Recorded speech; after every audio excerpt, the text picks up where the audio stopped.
Hello, my brothers and sisters, and welcome to another episode of your Daily Armor. Today's topic, the voice.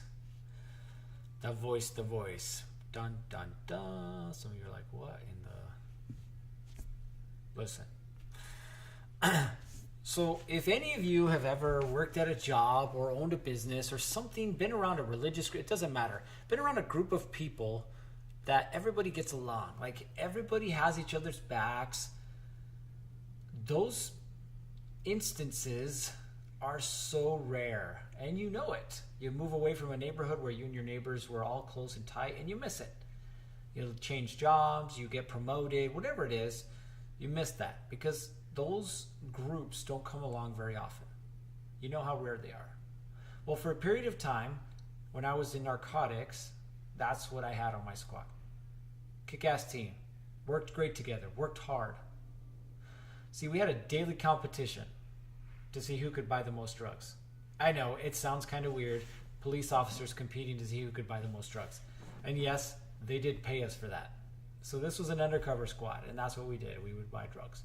We would play jokes on each other. We really had a good time. And what I learned more than anything was the importance of camaraderie, of this group. I learned more about my brothers, about their personal life, about things that were going on. I became close to these men, right? I came to know them. So one afternoon, one of my partners was trying to start a case. He'd received some information. There was a Hispanic male that was selling meth. So he's given the man's phone number, reached out to him. The guy's like, yeah, I got some stuff. They arranged for a meeting. This meeting was going to happen at a parking lot of a Mexican restaurant downtown, next to this old dumpy motel. Well, we never went out by ourselves, right? We always had a group, and this group functioned very simply. There was the undercover, then there was the the person who was trying to maintain eye contact on the situation to make sure they were aware of everything that was going on. And then there were the cover units, the units around the area in case there was an emergency, they could come in. We had audio surveillance, right? So the undercover detective had some type of audio device where we could listen to what was going on. So we had visual and we had audio. So during this situation, I didn't understand at the time the importance that these two things would play.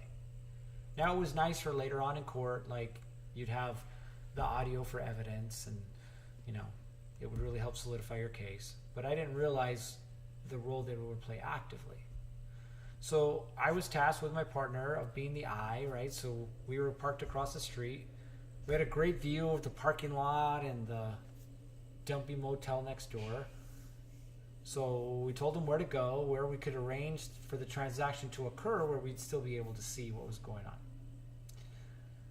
We were only there a short time when we saw the Hispanic male suspect come out of this dumpy motel, walked over to the parking lot of the Mexican restaurant. So he started pacing back and forth. It was kind of weird. He was agitated about something. He wasn't calm. A few minutes later, our undercover arrived in the parking lot. He exited his car and he walked up towards the suspect. So as we were observing what was going on, or as they were talking, I guess, we were observing what was going on from our vantage point, which was across the street. See, the suspect kept reaching down into his right waistband, which in and of itself is not anything illegal. But something told us that there was something there. After about 30 seconds, listening to the conversation and watching what we were watching his movements compared to our undercover, we both looked at each other and were like, he needs to get out of there. Like we just knew that he needed to leave. I don't know why, we just knew he did. So we called him. 2 words, get out. He separated, went back to his car and left. We had 2 marked patrol units in the area come in. They contacted this Hispanic male. They ended up finding a gun in his waistband. When we heard that, we felt this chill go up our spine. See, because what he was looking to do was rob the undercover. We didn't know it at the time. He didn't know that our undercover was a cop, but he was going to rob him.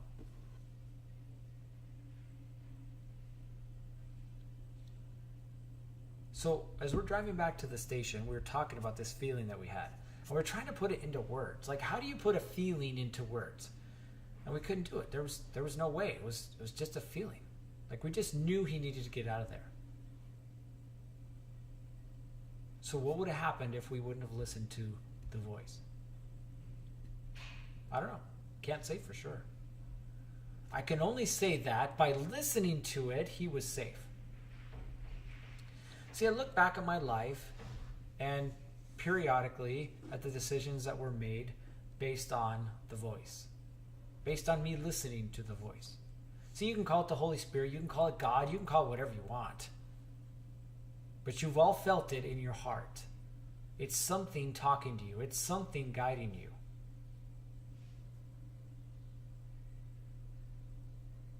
So ask yourself in your life, where have you listened to the voice? Where have you heard this voice and followed the actions, not knowing exactly why? Turn left. Don't eat that. Don't do that. Don't say that. Do this. Make that sale. Whatever it is. Where have you listened to the voice? And it's worked out in your favor. Consider that there's a reason that you hear that voice. There's a reason that you're being guided. There's a reason that you're being directed. And you may not know it yet. But I will tell you that one of the things that is missing from your life is your ability to connect to that voice. Yes, I said it. I'm not a religious preacher. This isn't a sermon. But one of the 4 key areas of your life is your relationship with God or this higher being, whatever you want to call it.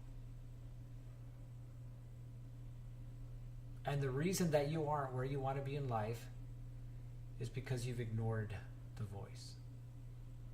You've ignored what it's trying to tell you. You've ignored the guidance that it's trying to give you.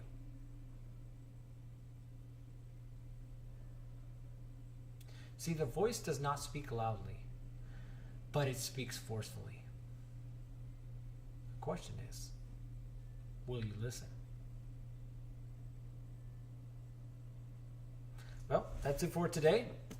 For more information, you can follow us on Instagram and Facebook at Warrior Guardian. Subscribe and follow us on YouTube at The Real Warrior Guardian. And then, that's right, ladies and gentlemen, warriorguardian.com will get you exactly what it is that we're doing. All right. Until the next one.